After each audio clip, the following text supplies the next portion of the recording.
Olá pessoal, bem-vindos então à nossa parte 5 sobre padrões de projeto. A gente vai continuar falando aqui sobre os padrões de projeto comportamentais, tá? Na verdade a gente tem mais um padrão que a gente vai falar, que é o template método. E para a gente falar do template método, vamos contextualizar aqui com um software de folha de pagamento, tá? Imagine que nesse software eu tenho aqui uma classe base, que é a classe funcionário, e a partir dessa classe base eu tenho duas subclasses, né, que seria funcionário público e funcionário CLT. Como a gente falou, o objetivo é a gente calcular a folha de pagamento, fazer o fechamento dessa folha de pagamento. Apesar de a folha de pagamento dos dois funcionários elas terem as mesmas premissas, né? É um salário base, você vai tirando desconto de INSS, imposto de renda, plano de saúde. Esses descontos eles são diferentes dependendo se é um funcionário público ou funcionário CLT, tá? Então o nosso problema é esse. Os passos eles são semelhantes para a gente poder calcular o salário, tanto para funcionário público quanto para CLT. Porém, essas diferenças no cálculo, elas exigem código diferente, tá?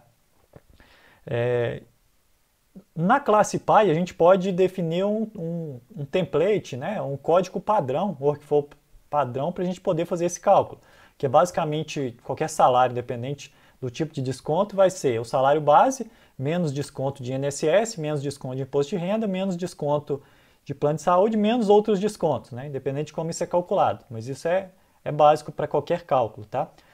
E o que eu posso fazer é que cada um desses cálculos, né, ele fique aberto dependendo de qual subclasse que eu estou trabalhando, se é um funcionário público ou se é CLT. Como que eu faria isso dentro de um programa, tá? Eu poderia utilizar o padrão template método. Esse padrão ele vai especificar basicamente um esqueleto, tá, de um algoritmo dentro de uma classe abstrata, só que ele deixa algumas partes pendentes para ser implementadas nas subclasses, ok?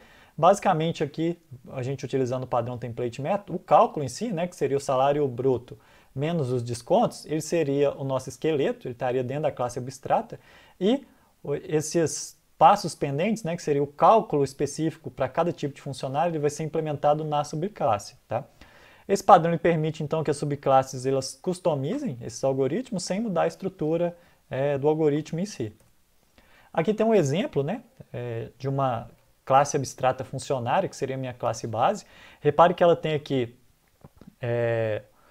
um parâmetro aqui salário, tá certo? E aqui ela tem três métodos, que seriam os métodos que calculam desconto de previdência, desconto de plano de saúde e os outros descontos, que são todos métodos abstratos, que não estão implementados nessa classe, tá? O único método que já está implementado aqui, que seria o nosso template método, seria o cálculo do salário líquido, que basicamente o cálculo do salário líquido é o quê? Você calcular cada um desses três descontos e subtrair do salário bruto, tá? Então, aqui seria um exemplo de um template método. Muito bem. Só um detalhe, né? Esses métodos abstratos aqui, eles teriam então que ser chamados dentro de cada uma das subclasses, né? Então, dentro da subclasse funcionário CLT, eu iria sobrescrever esse método. A mesma coisa dentro do funcionário público, eu iria sobrescrever esse método com os cálculos específicos.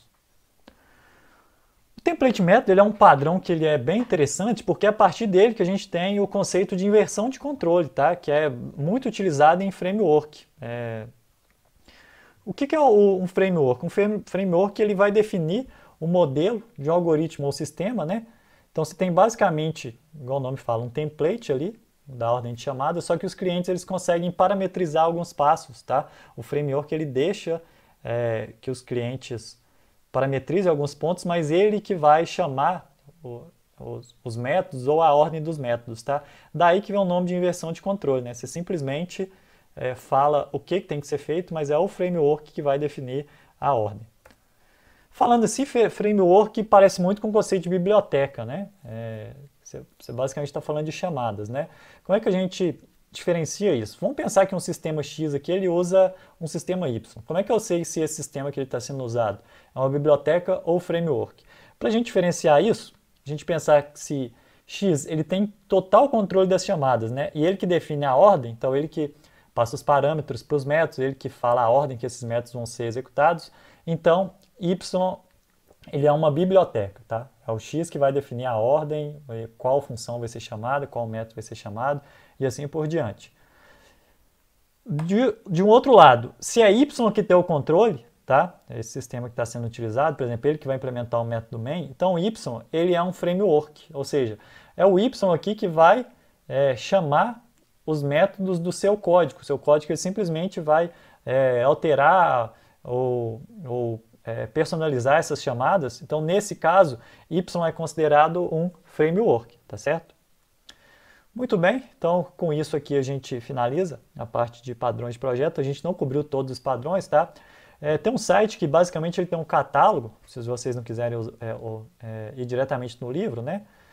Tem um catálogo que é o refactoring.guru /design patterns. Ele na verdade também tem algumas coisas aqui falando de refatoração e ele tem também os exemplos, né, com os padrões de projeto ou design patterns, falando o que são, um pouquinho mais, né, sobre os benefícios, a classificação, que são essas que a gente falou, e aqui um catálogo, né, mostrando isso, contexto, implementação, e tem implementação em várias linguagens, né, fala da solução, te dá o algoritmo por meio do ML e assim por diante. Vale bem a pena ter salvo isso aqui para quando vocês precisarem, ok?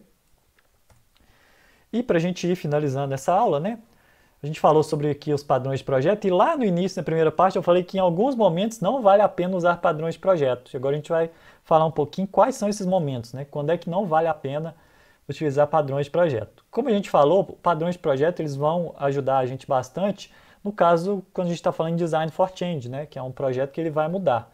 Então, a primeira coisa que vai definir se o padrão de projeto ele vai ser sendo utilizado vai caracterizar um over-engineering se a chance de mudança for zero, provavelmente você não precisa de padrão de projeto, tá? Você vai simplesmente acrescentar complexidade no seu código que não vai servir para nada, ou não vai ter ganho, na verdade, tá? Então, basicamente, você tem um trade-off aqui entre Design for Change e complexidade, né? Para você viabilizar esse Design for Change, se o meu projeto ele tende a mudar, então é melhor que eu use os design patterns, só que isso vai complicar um pouco o meu projeto, porque igual a gente viu, você basicamente acrescenta classes, você aumenta o seu código, tá? Um exemplo que a gente pode utilizar é o padrão strategy. Se a gente pegar o nosso exemplo lá do padrão strategy, que a gente utilizou lá na nossa classe MyList, né? A classe MyList, quando eu implemento o algoritmo do Quicksort dentro do meu método sort, eu tenho basicamente uma classe com esse tamanho aqui, tá? Quando eu utilizo o padrão strategy, o que vai acontecer? Eu vou ter que alterar minha classe, vou ter que acrescentar mais código, né? Porque eu vou ter que incluir essa parte aqui referente à estratégia de ordenação, tá? E eu ainda vou ter que criar mais classes, né? Eu tenho que criar aqui uma classe abstrata, que é a classe Sort Strategy, e as duas classes no nosso exemplo são duas, né? De estratégia. Então reparem que a solução usando padrões de projeto, ela é um pouco maior, falando aqui em quantidade de código, tá certo? Então, nesse caso, você sabe, ó, eu vou utilizar o Quicksort, não tem possibilidade aqui de mudar isso. Então, você utilizar padrão strategy é fazer over-engineering, tá? Inclusive, tem até um nome para isso, que eles chamam de paternity, né? O nit significa inflamação, porque realmente você está inflamando o seu código, né? Utilizando padrões de projeto sem necessidade, tá certo? Tudo bem, então a gente finaliza a nossa aula sobre padrões de projeto aqui. Espero que vocês tenham gostado, tá? Um abraço, até a próxima, tchau, tchau.